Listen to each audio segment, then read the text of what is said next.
So, reading from translation and purport by His Divine Grace, A.C. Bhaktivedanta Swami Srila Prabhupada. One who knows the transcendental nature of my appearance and activities does not, upon leaving the body, take his birth again in this material world, but attains my eternal abode, O Arjuna. Purport. The Lord's descent from his transcendental abode is already explained in the 6th verse. One who can understand the truth of the appearance of personality of Godhead is already liberated from the material bondage, and therefore he returns to the kingdom of God immediately after quitting his present material body. In the Brahma Samhita, it is stated that Lord has many forms and incarnations. Advaitam Achyutam Anadi Ananta Rupam. Although there are many transcendental forms of the Lord, there are still one and the same Supreme Personality of Godhead. One has to understand this fact with conviction. Although it is incomprehensible to mundane scholars and empiric philosophers, as stated in the Vedas, Purusha Bodhini Upanishad, Eko Deva Nitya Lilanukarato Bhakta Vyapi Hridaya Antara Atma. The one Supreme Personality of Godhead is eternally engaged in many transcendental forms in relationships with his Anurag devotees. This Vedic version is confirmed in this verse of the Gita personally by the Lord. He who accepts this truth on the strength of the authority of Vedas and the Supreme Personality of Godhead, and who does not waste time in philosophical speculation, attains the highest perfect stage of liberation. Simply by accepting this truth on faith, one can, without a doubt, attain liberation. The Vedic version Tattvamasi is actually applied in this case. Anyone who understands Lord Krishna to be supreme, or who says unto the Lord, "You are the same Supreme Brahman, the personality of Godhead," is certainly liberated instantly, and consequently his entrance into the transcendental association of the Lord is guaranteed. In other words, such a faithful devotee of the Lord attains perfection, and this is confirmed in the following Vedic assertion. Tam eva vidvati mrityameti nanya pantaha vidyate ananyaha. One can attain the perfect stage of liberation from birth and death simply by knowing the Lord, the Supreme Personality of Godhead, and there is no other way to achieve the perfection. That there is no alternative means that anyone who does not understand Lord Sri Krishna as the Supreme Personality of Godhead is surely in the mode of ignorance, and consequently he will not attain salvation simply, so to speak, by licking the outer surface of the bottle of honey, or by interpreting Bhagavad Gita according to mundane scholarship. Just 2 more lines.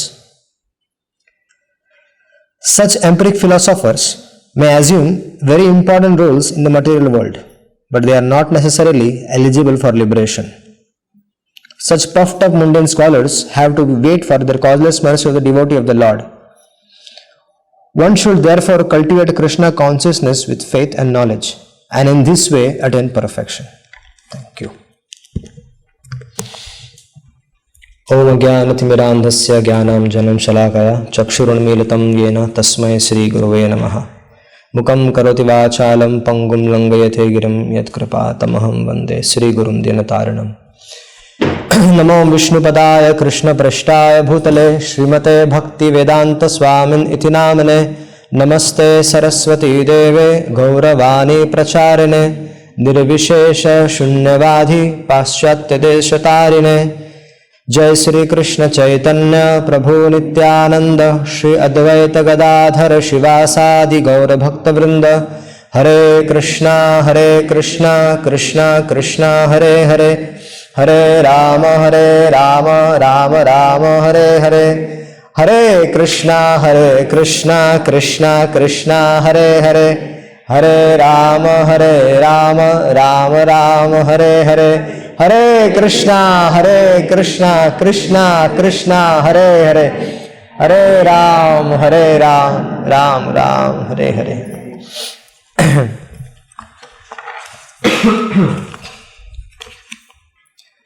Janma karma cha me divyam eyam veti taktvataha tyaktva deham punarjanma naiti mameti so Arjuna.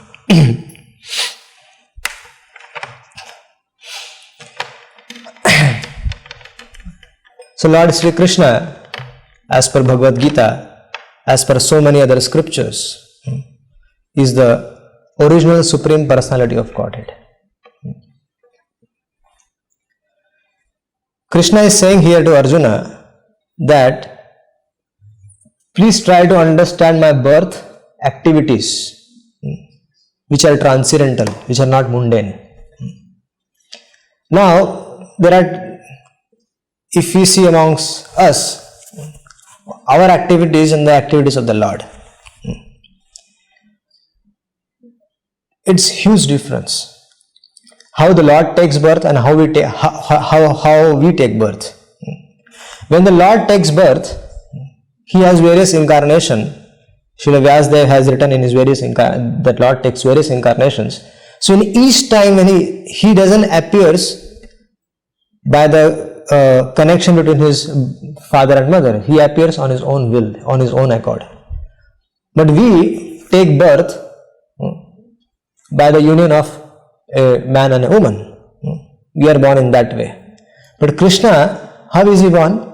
In the 10th canto of Srimad Bhagavatam, Shukdev Goswami mentions that Lord Krishna, he first appeared in the mind of Vasudeva. And from the mind of Vasudeva, he was transferred to his wife Devaki, to her mind. And from her mind, he appeared into the womb. And then Lord Krishna took birth. And when suddenly this is not our situation, we don't appear in this way. We don't actually appear. We are forced to come. Then when Krishna comes out from the womb of mother, there are so many demigods, Brahma, Shiva, they come to worship him, they welcome him.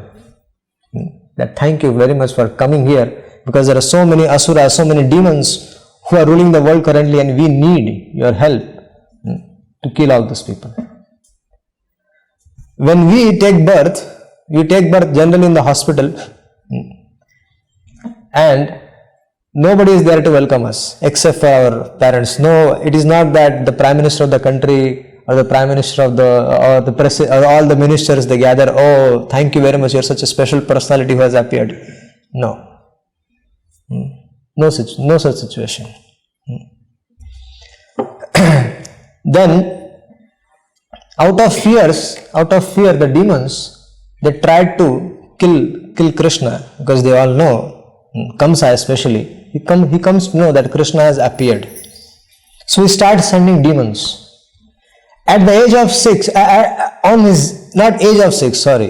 when he was 6 months old, 6 days old, at that time Putana came to kill him. She was a Rakshasi, demoness, Rakshasi Putana. And when she came disguised as a mother.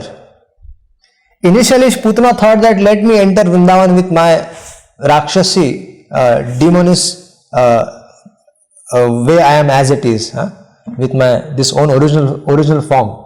But then she thought, if I enter in this way, then everybody will get scared and they will hide Krishna and all the other children. So my intention of killing Krishna and everybody, all the little children, will not work. So she disguised herself as mother, and she came to Vrindavan in the house of Nanda Maharaj. She picked up Krishna, and what was her plan to kill Krishna? She smeared some poison on her breast, and with the intention of feeding milk to Krishna, she wanted to kill him. But her plans were not so successful.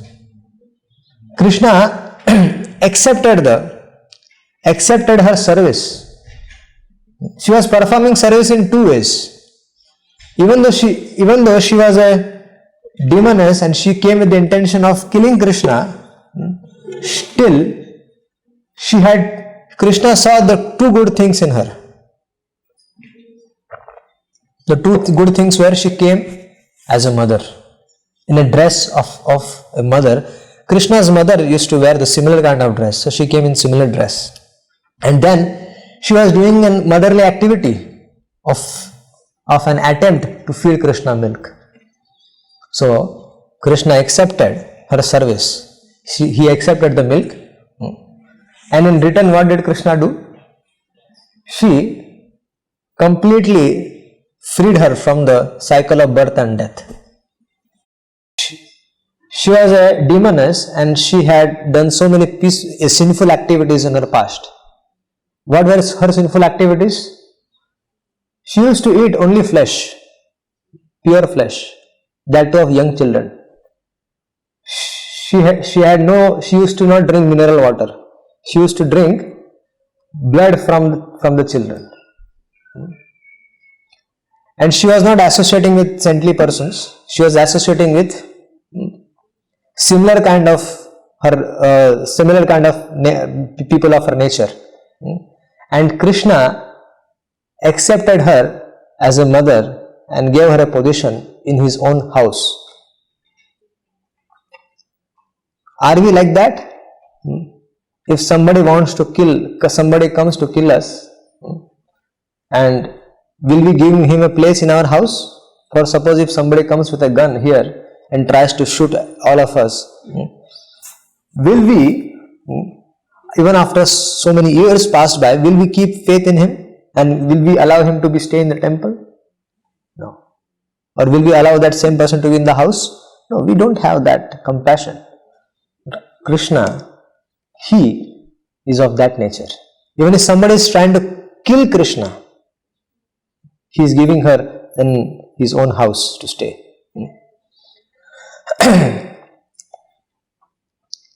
There was a time when Maharaj Yudhishthir was ruling. Have you heard of Mahabharat war? Everybody? Have everybody heard of the Mahabharat war? Heard? Have you heard of it? No. Okay. So, have you heard of Bhagavad Gita, right? Bhagavad Gita. So, Bhagavad Gita was spoken on the battlefield. Before the war could start, Bhagavad Gita was spoken on that battlefield. There were two parties, Kauravas and the Pandavas. Kauravas were the people who were supporting irreligion activities, and Pandavas were devotees of the Lord, and they were practicing religion. So these two parties, the whole world was divided into these two groups. Those who supported irreligious people, they parted. They were on that side, and those who want to support the religious people, they were on the one side. And there are 64 crore people participated in this battle. This was not an ordinary battle. Such great stalwarts, Kshatriyas, the kings, were not present before, and neither they will be present after. It was such an assembly of great kings, the great fighters who were present in front of each other.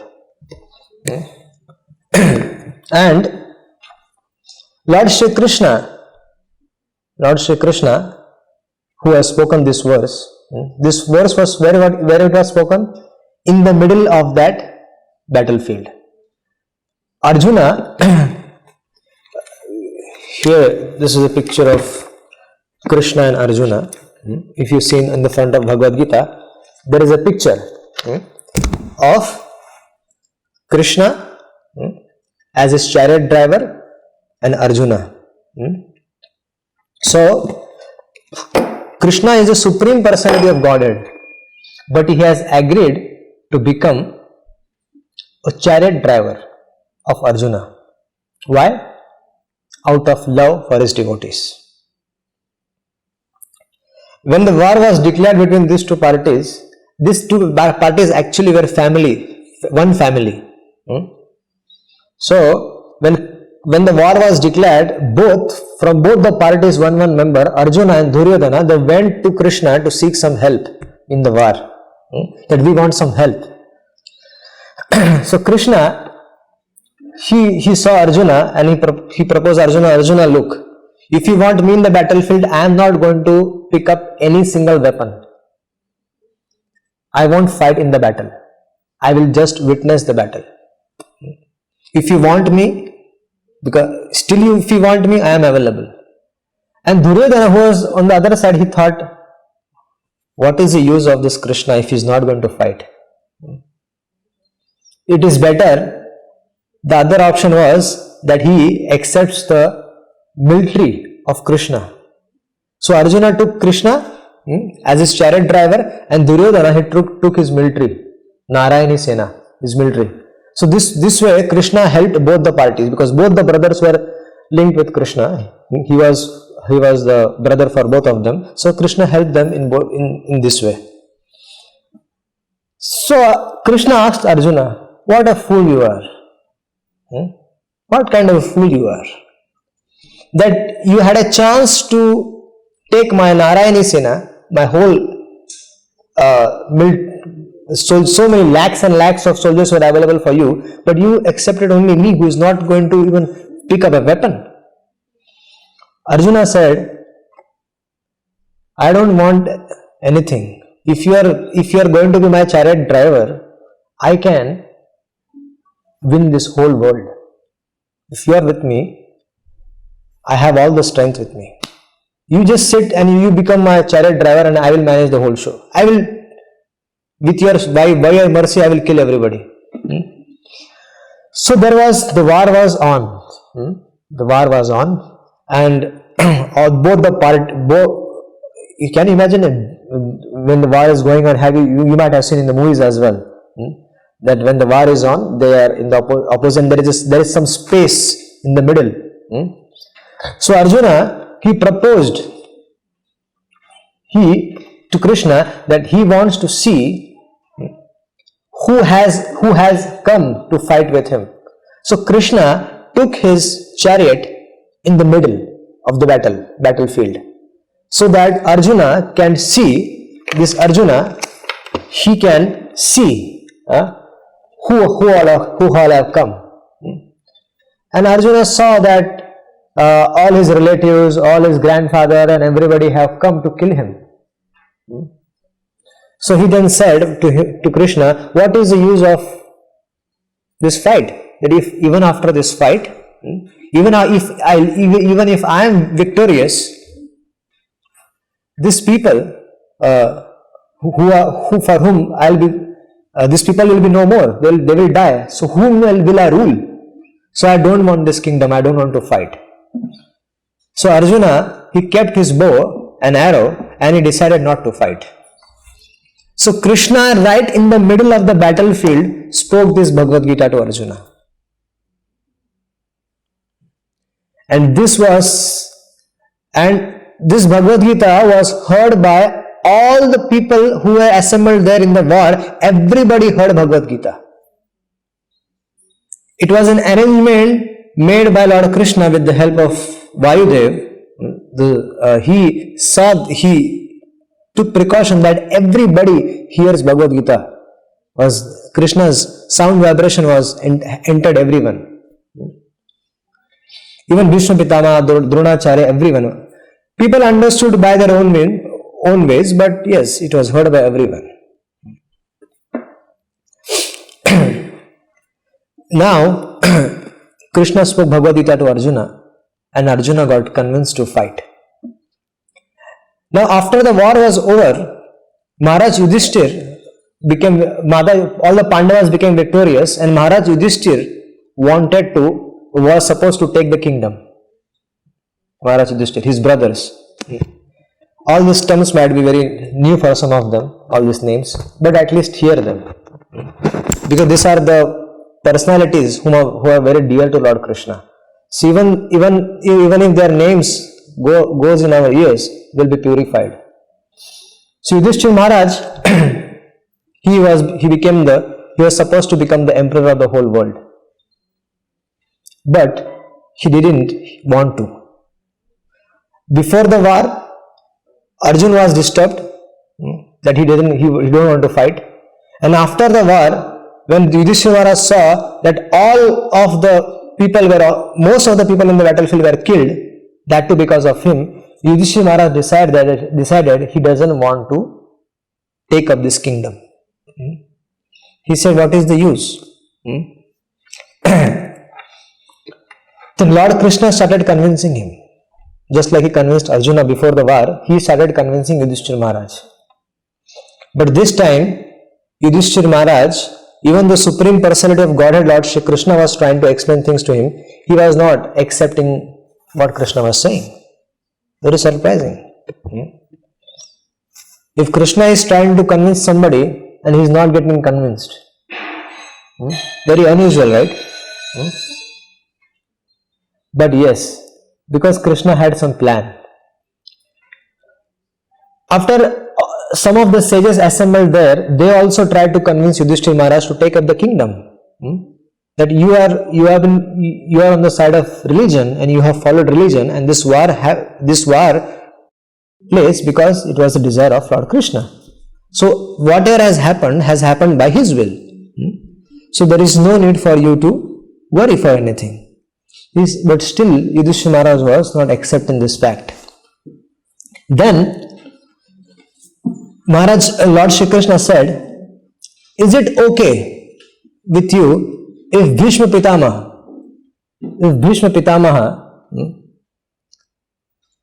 can we all go to Bhishma Pitamaha for taking his guidance, what we can do in this symptom, in this situation? So they all decided that they should go to Bhishma Pitamaha. Bhishma Pitamaha was one of those persons who was 400 years old at that time. Because he was blessed by his father to live long. And so he was there for 400 years. And he he was about to give up his body. And so Lord Krishna requested Yudhishthira Maharaj, you don't have faith in my words, you don't have faith in the words of these people, so you have faith in the words of Bhishma Pitamaha? He said, yes, I have faith. Whatever he says, I will agree. So they all decided that they will go on to Kurukshetra. So they all travelled again back to Kurukshetra where Bhishma Pitamaha was lying. And there, as soon as Bhishma Pitamaha saw them, he welcomed them very nicely. And then Bhishma Pitamaha, he started speaking to the Pandavas, especially Yudhishthira Maharaj. He said to Maharaj, Bhishma Pitamaha, he spoke to Yudhishthira Maharaj, do you know who is this person? Do you know who is that person? Looking at Lord Krishna, Yudhishthira Maharaj is saying, Bhishma Pitamaha is saying to Yudhishthira, this person is Supreme Personality of Godhead, Lord Shri Krishna. You have considered this person as an ordinary person. But this Krishna is been worshipped by Lord Shiva, Lord Brahma, Durga, and by so many different personalities throughout the universe. They worship him as the original personality of Godhead. Brahma is saying, Ishvara Parama Krishna Satchitananda Vigraha Anadir Adir Govinde Sarva Karanam Karanam. So Bhishma Pitamaha is trying to convince Yudhishthira Maharaj. The person whom you consider as your brother, the person whom you consider as your chariot driver, the person who used to stay in your house, and he used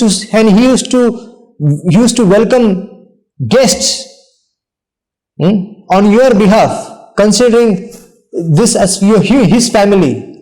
He used to do so many menial things. Whenever the sages used to come to your house, he used to pick up their leaf plates. And whenever Lord Krishna even used to wash the chappals, the footwears of the sages coming to their house, coming to Yudhishthira Maharaj's house. So Lord Krishna used to do so many menial activities So Bhishma Pitama is telling Yudhishthira Maharaj and the Pandavas, this Sri Krishna whom you considered as an ordinary person is the Supreme Personality of Godhead, Lord Sri Krishna. Do not think that he is an ordinary person. So Yudhishthira Maharaj might ask him, why is he doing all these activities if he is the Supreme Lord? Vishwapitama is saying, this gives him pleasure. He wants to be with his devotees. He wants to serve his devotees. And by this, he gets pleasure. He is pleased. When we come here to temple, when we offer pranams to Krishna, he is pleased. When we offer prayers to him, he is pleased. He is pleased to grant us whatever we desire. He is happy with that. He likes to give. We are conditioned souls. We are conditioned souls. Conditioned souls means who have no understanding about what God is. No understanding. Absolutely no understanding. Somehow, by the grace of the devotees of the Lord, we get an opportunity to understand Him. By what means? By the means that we have the scriptures, we have the holy name which we chant, we have Krishna in the form of the deities. Because our eyes, we cannot see Krishna, we cannot see Him, He has accepted, He has come in this form as Archa Vigraha to accept our service. Why? Because we cannot see Krishna. Krishna is everywhere. He is within our heart as well. But how many of us have realized that Krishna is in our heart? We can't understand, we can't realize this so easily. So He comes in the form of deities, he appears in the form of deities, He appears in the form of devotees, He appears in the form of holy name, He appears in the form of Srimad Bhagavatam, scriptures, Srimad Bhagavatam and scriptures, to help us that we can understand Him in a better way.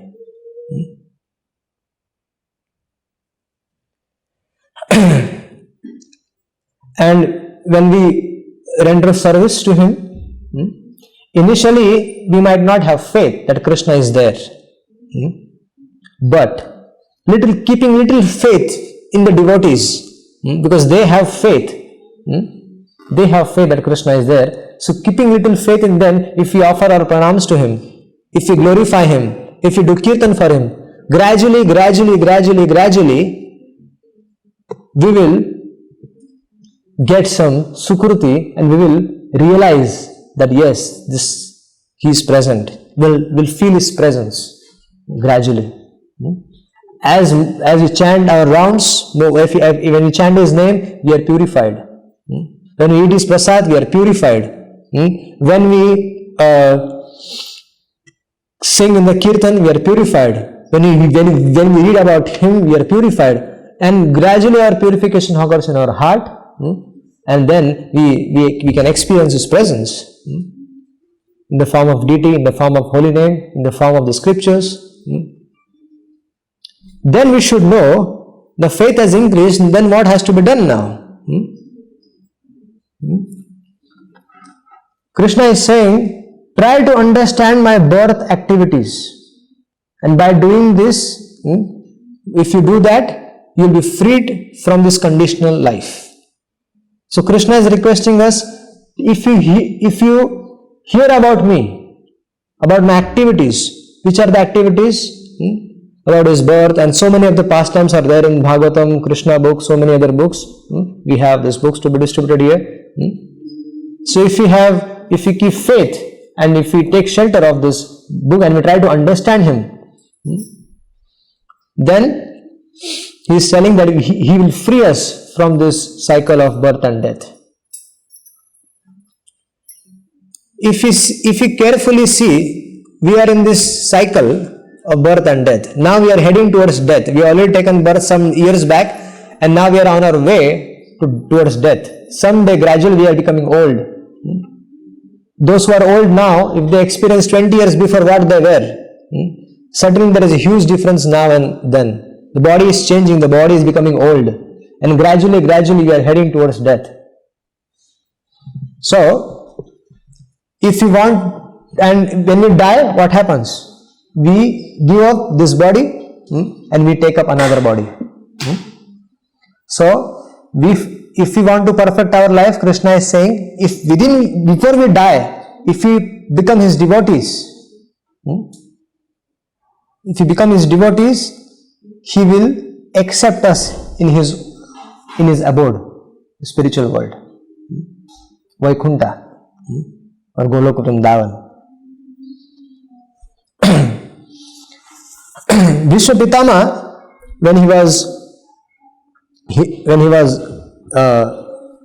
having darshan of all the Pandavas, and he was trying to explain so many things about Lord Krishna, he was remembering Krishna's various pastimes. Krishna, he took a vow of not to pick up the weapon in the battlefield. It was his vow not to pick up the weapon. So, once during the battlefield, he saw that Arjuna, his dear devotee, was sitting behind. He was not able to fight on that day because Bhishma Pitama on the opposite side, he was trying to kill him. And Arjuna was perspiring that what is going to happen. I think this battle is going to be over today, that Bhishma Pitama is going to be victorious and this battle will be finished today. He was assuming that. And Krishna, seeing his situation behind, Krishna got up from his chariot and there was a wheel lying there. He picked up that wheel and started heading towards Bhishma Pitama to kill him. And when Bhishma Pitama, he saw Krishna in this way, he immediately kept his bow down, bow and arrow down, and he said, "Thank you, my dear Lord. Please kill me. I want that you should kill me." So here, Bhishma Pitama is trying to say that Krishna is ready to break his vow to fulfill the vow of his devotees. If we become his devotees, Krishna will give us everything whatever we want. If you want material opulence, Krishna will give you. How? There is a proof. Krishna gave to Dhruva Maharaj and so many other devotees. If you want freedom from the cycle of birth and death, he will give. He gives so many those who become his devotees, they are already liberated. And they don't have to come back to this material world. They go to his own abode. There is no point of coming back here. So at the end of Bhagavad Gita, Krishna says, "Sarva dharman parittajya mamekam sharanam vraja aham tvam sarva papebe mokshishave masucha." The only thing he wants us devotees is to give up all other activities, all other irreligious activities, and keep completely surrendered to his lotus feet, keeping faith in his instructions, what he's been saying. And he's asking us, requesting us to follow his devotees. If you follow his devotees, if you come to the temple, if you follow his devotees, then certainly the devotees are very magical. Devotees make others like them. Devotees are not envious of anyone. If I have certain wealth, I would not like to material wealth. In the material world, if somebody has so much wealth, he is a multi-millionaire, he will not give all his wealth to someone else. No, he will not do that. But devotees are very compassionate. Their biggest wealth is they have Krishna in their life. So if you come in contact with the devotees, They will give Krishna to you. They will help you increase faith in Krishna. They will help you finish the suffering of this material world. So they will help you. The only thing, so by coming in association with the devotees, we also become devotees. This is the what we say is the effect of coming in contact with the devotees. They make us like them.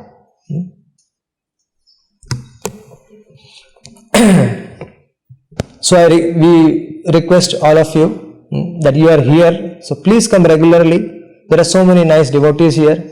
Associate with them. Try to hear about Krishna. Try to read about his activities. We have so many books. Read about his activities. And try to practice. With your whatever realizations you have, practice. Chant the holy name. Hear about him more and more. And see, give it 6 months. Give 6 months of time. And you can see the difference in your life. I'm practicing myself since 15-16 years. And so I have myself transformed my life completely.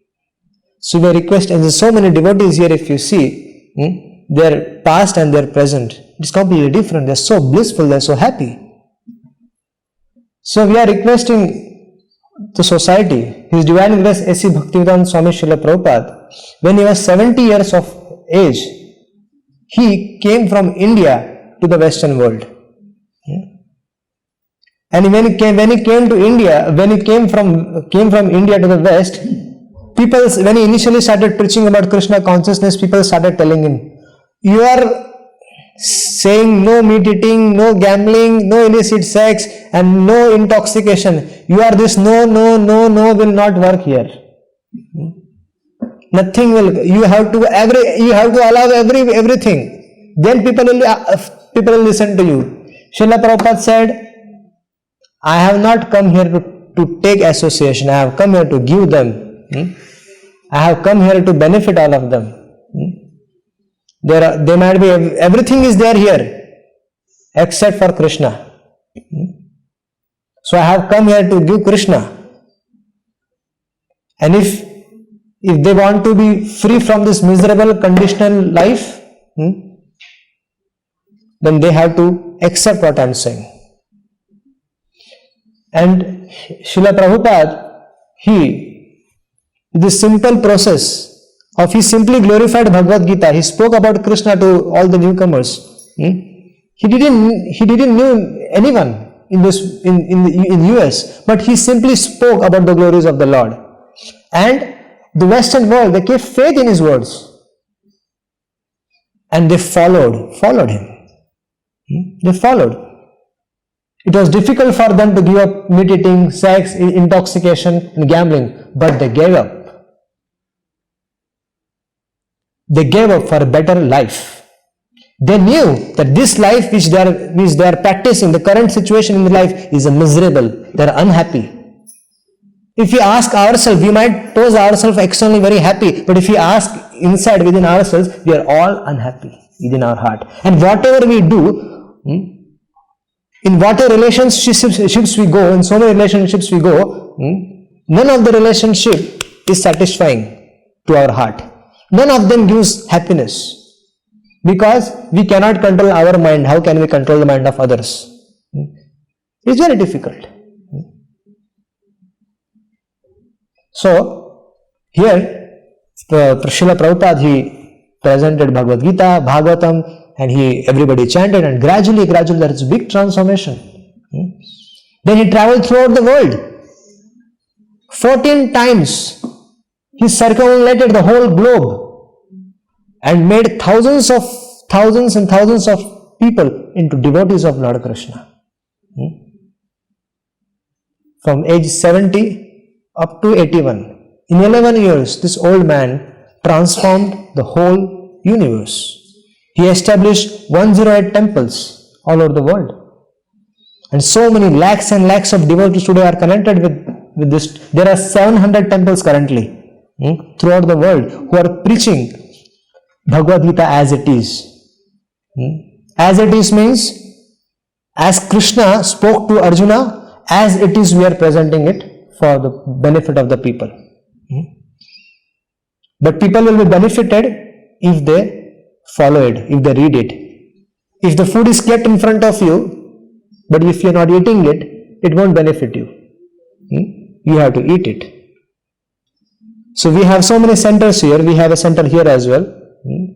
And it is for the welfare of the society. It is for helping the society to free them from this miserable condition. So we are requesting all of you, please take up to this Krishna consciousness and make your life sublime. Chant the holy name of the Lord. Come to temple, hear about Krishna, and gradually you will see your life will completely transform, and you will be purified, you will become devotees, and there will be no more suffering in your life.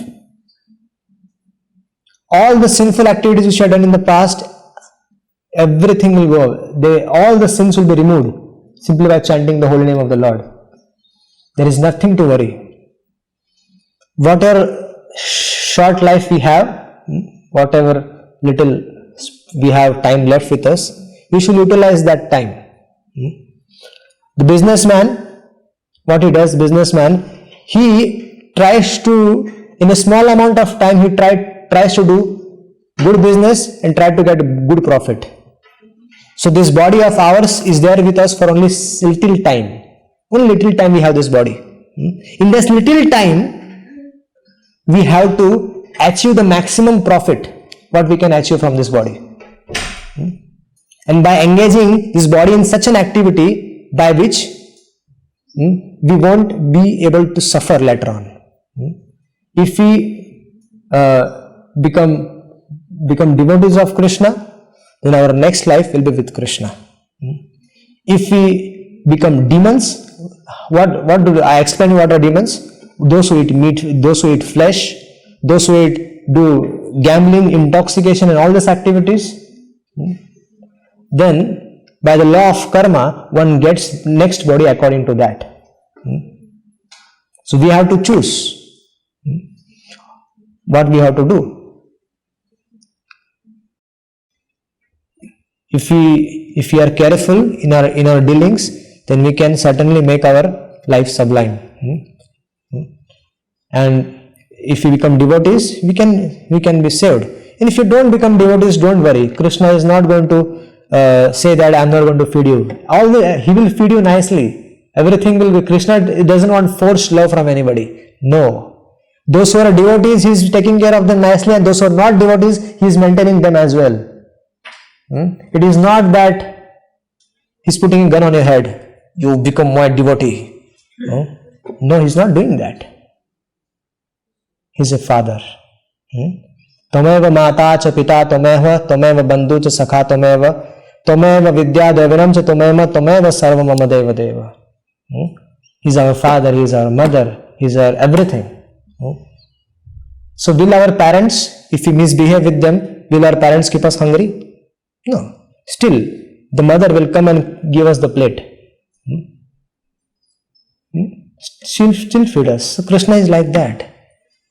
If you become his devotees, then he'll make your life very happy, and he will bring him back to his abode. And if you don't practice Krishna consciousness, still he will take care of you in the means of giving you food, clothing and shelter.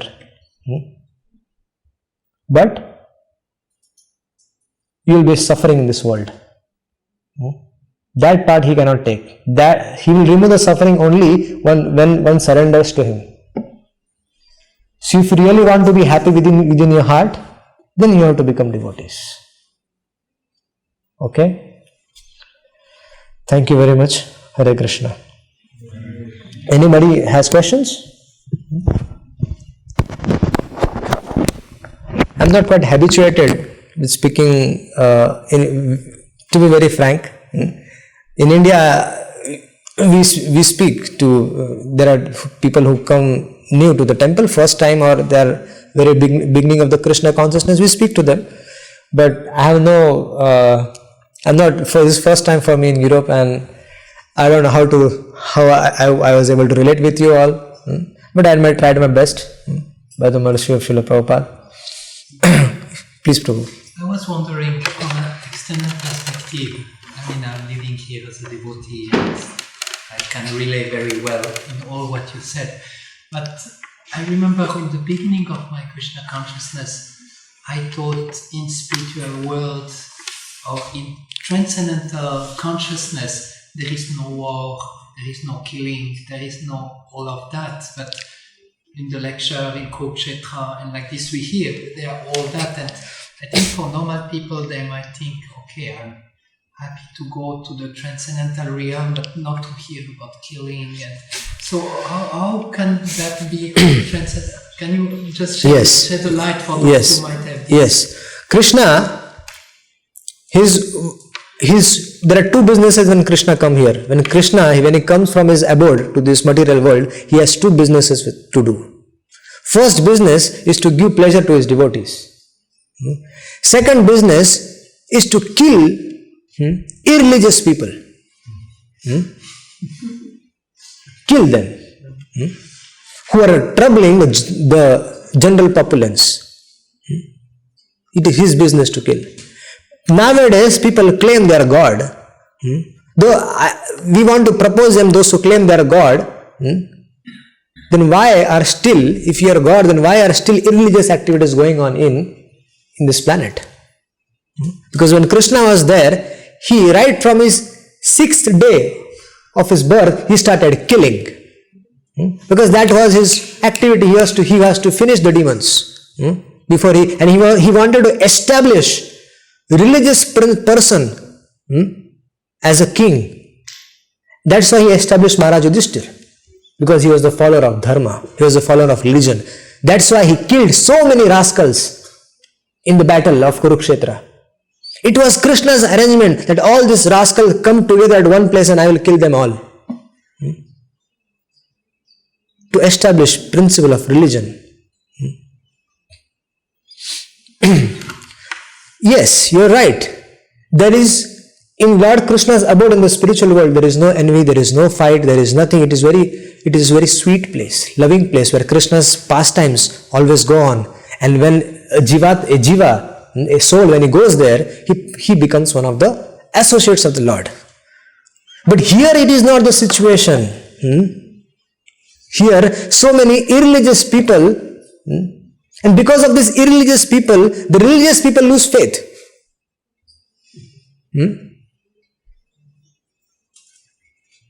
They try to trouble them. Yada yada dharmasya glanira bhavati bharata abhyuthanam dharmasya tadatmanam sujamayam. Krishna is saying, whenever there is a situation where the irreligious is trying to dominate the religious people, at that time I come and kill these rascals. His pure devotees, like A.C. Bhaktivedanta Swami Srila Prabhupada, they also have the same mission as the Lord. But they don't kill, they transform the life of the people. They believe in business of transforming life. Personalities like A.C. Bhaktivedanta Swami, he traveled throughout the globe and he transformed demons into devotees of the Lord. What are the activities of the demons? As per Shastra, eating flesh, doing intoxication, doing illicit activities, and doing gambling and all these things. These are activities of the demonic people, irreligious people. We, as our business, as devotees, we transform the hearts of the people by giving them Krishna. We help them in this way, by making them devotees. So this is needed. The war is needed. Whenever it is needed, it is needed. Because without war, there is no peace. There is no peace without war. If you see, before this war of Mahabharata took place, the situation was not so good. Because Duryodhana was and Dhritarashtra, who were irreligious, were ruling the kingdom. And because of that, there was not a good situation in the world. But when Maharaj Yudhishthir became the king by the mercy of Lord Krishna, he ruled the kingdom as per mentioned in scriptures and as per what Lord desired. So it is necessary that we kill such demons, rascals. It is very important. And as far devotees are concerned, we don't kill them. We are little merciful. That is the business of the Lord. We just transform them. We kill the demonic mentality of the people. We believe in that. We have faith that by taking shelter of Lord Sri Krishna, by chanting his name, by reading Bhagavad Gita, by hearing about him, the demonic people will become devotees. They will become pure devotees. We have faith.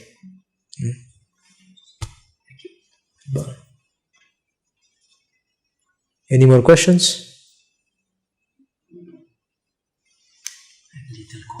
Please. Little announcement.